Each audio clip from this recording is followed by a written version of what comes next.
Alhamdulillah, syukur kepada Allah SWT. Terima kasih saya ucapkan kepada Tuan Pengerusi acara, Tuan Imam, barisan jawatankuasa masjid, tuan-tuan, dan yang tadi pun dah diumumkan ada tambah lagi negeri-negeri PKP. Boleh kata hampir semua dah PKP. Elok lah tu kan, elok lah tu kan. Sebab apa? Sebab kalau tidak sekarang, kalau tak buat PKP semua pun payah juga. Orang ni kan orang yang tak PKP sangat lah. Dia PKP B mana-mana tak PKP sangat. Dia orang ada juga yang terlepas pergi ke kawasan tu, yang PKP tu pula lari ke kawasan PKP, tak apa-apa PKP sangat pun masalah. Jadi senang semua PKP. Lebih kita. Saya pula kebetulan berada di Terengganu ni awal lagi, sebelum daripada pengumuman PKPB tu semua.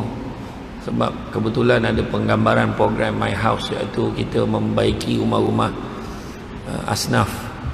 Sebelum daripada Terengganu ni saya di Pahang. Pahang pun tak masuk dalam kategori PKP yang gitu. Jadi mudah-mudahan kita jagalah tuan-tuan dan puan-puan sekalian. Kita doa banyak-banyak. Ini bukan masanya nak mempertikaikan apa-apalah, tak sepatutnya. Kita buat kerja tu tuan-tuan. Kan orang yang dengar tahu kecewa je, alah lanjut pula. Aduh, hai ni pula. Kita kena fikir tu. Sahabat-sahabat kita yang berjuang yang dekat sebagai frontliner kat hospital tu, setiap kali lanjut nangis. Sekarang tak tahu nak nangis macam mana dah. Sebab makin banyak kes. Semalam kadar kebolehjangkitan kita tu, kadar kebolehjangkitan 30,000, dijangkakan besok 40,000. Daripada kes yang ada tu, dia boleh berjangkit kepada 40,000 lagi. Itu sebab kita kena ambil tindakan perlu. Sebab benda ni masuk juga dalam perkara yang Islam ajar kita. Allah Ta'ala perintahkan kita, ati'ullah wa ati'ur rasul wa ulil amri minkum. Termasuklah taat pada Allah, Rasul ni juga kepada pemimpin-pemimpin di kalangan kita. Jadi pemimpin dah tentukan PKP lah tuan-tuan. Tak payahlah banyak cerita tuan-tuan, nak hujah-hujah lagi. Ni bukan masanya kita nak menyalahkan orang sana, menyalahkan orang sini. Kita jaga kita, makna jaga diri kita baik-baik, insya-Allah.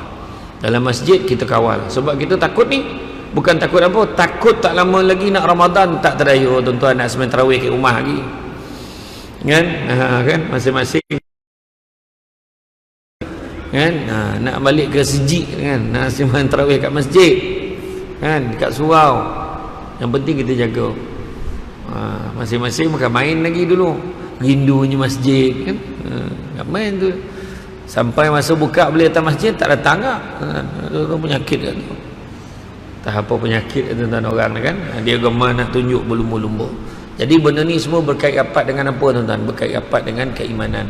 Sungguhnya aku seorang mukmin, aku seorang mukmin. Orang Arab Badui ni kata. Maka Nabi tegur dia, alangkah baiknya kalau kamu menyebut bahawa kamu seorang muslim. Sebab apa? Sebab Islam tu, muslim, orang Islam boleh selesai dengan pengakuan. Aku orang Islam, tak ada masalah. Orang tak ada petikai pun. Aku ni orang Islam, aku Islam dah lama, daripada kecil aku Islam. Aku ni memang agama Islam. Orang tak petikai tuan-tuan.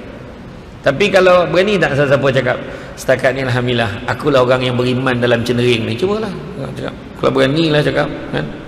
Tak berani, walaupun kita rasa ada pun tak berani sebut tuan-tuan. Tak berani sebut. Rasa macam banyak yang kurang kan.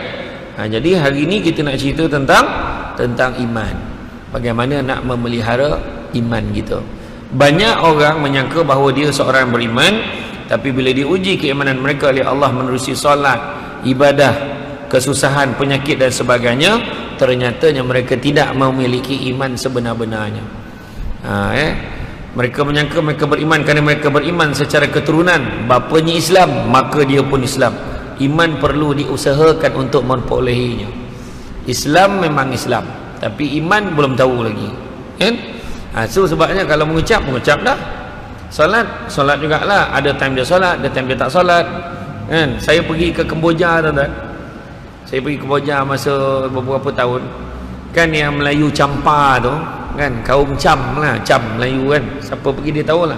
Rupa-rupanya di Kemboja ni dia ada yang Cam 5, ada Cam 7. Melayu Cam tu ada Cam 5, ada Cam 7. Saya tanya Cam 5 tu macam mana, Cam 7 tu macam mana?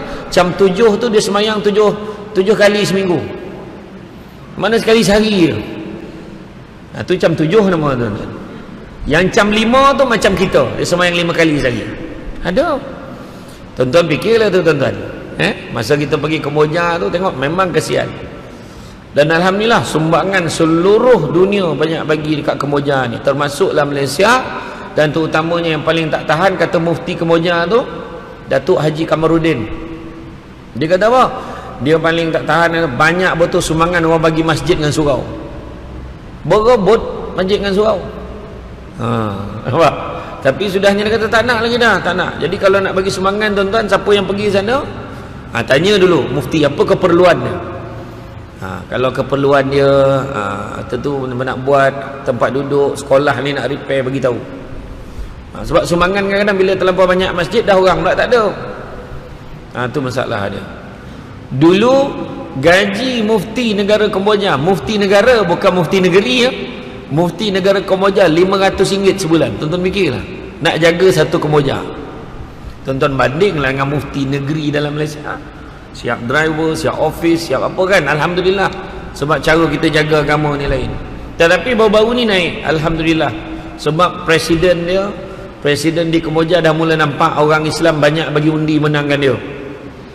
Jadi kampung-kampung ni dah mula naik. Guru-guru agama dah mula dapat yang lawan tinggi sikit lah. Tak lah setinggi mana lah, tapi tinggi kat lah dia naikkan. Jadi banyak lah. Tadi nak ceritakan macam-macam jenis orang kan. Dari segi Islam mungkin Islam, tapi iman belum tahu. Kita kena usaha untuk mendapatkannya. Iman merupakan kurniaan Allah kepada hamba-hambanya yang terpilih, dan ia merupakan nikmat paling besar dan tidak ada tolak bandingnya, serta tidak dapat dinilai dengan harta seisi dunia. Itu sebabnya kalau kita tengok tuan-tuan, cara mendapatkan iman ni bila dapat kepercayaan ni dalam masuk Islam. Sebab siapa yang Islam daripada kecil lain kan, lain. Tapi kalau orang tu dah besar tu tengok, dah dewasa baru dia dapat Islam, lain. Saya ceramah dia bukan ceramah, saya pergi umrah pada tahun, saya tak ingat lah, saya ingatkan masa tu saya pergi kali ketiga saya tersempak dengan dua beradik Cina Mu'alab. Dia baru masuk Islam. Dia kata, Ustaz doa-doa lah sama adik-beradik kami ada 2 orang kan, lagi ada kami ni ada 4 orang, ada 2 orang lagi belum masuk Islam. Tapi itu tak apalah, kami boleh lah ni, tapi kami risaukan mak kami. Dia kata, Ustaz doa lah biar mak kami pun dapat masuk Islam. Kami puas pujuk. Tapi mak dia kata, lah tak apa, kalau kau nak kau tanam je aku macam orang Islam tu. Dia kata, tapi aku tak payah masuk Islam. Tak apa, dia cakap macam tu. Mak dia kata macam tu. Tapi dia menangis masa dia cakap. Abang Adam Qori tu tengok kan, alhamdulillah dia masuk Islam. Tu yang malu tu kadang. Banyak kes dalam Malaysia ni bila berkahwin campur kan. Kahwin bukan Islam ni, anak dia masuk Islam sebab nak kahwin orang Islam.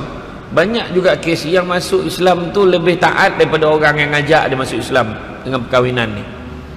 Tu sebabnya kadang tu yang malu tu. Jadi dia rasa kecewa dengan suami dia. Suami pun tak ajar dia, bini pula lagi taat daripada dia. Nampak kan? Tu adalah, ada yang dua-dua hanyut pun banyak agak tuan-tuan, banyak juga kan.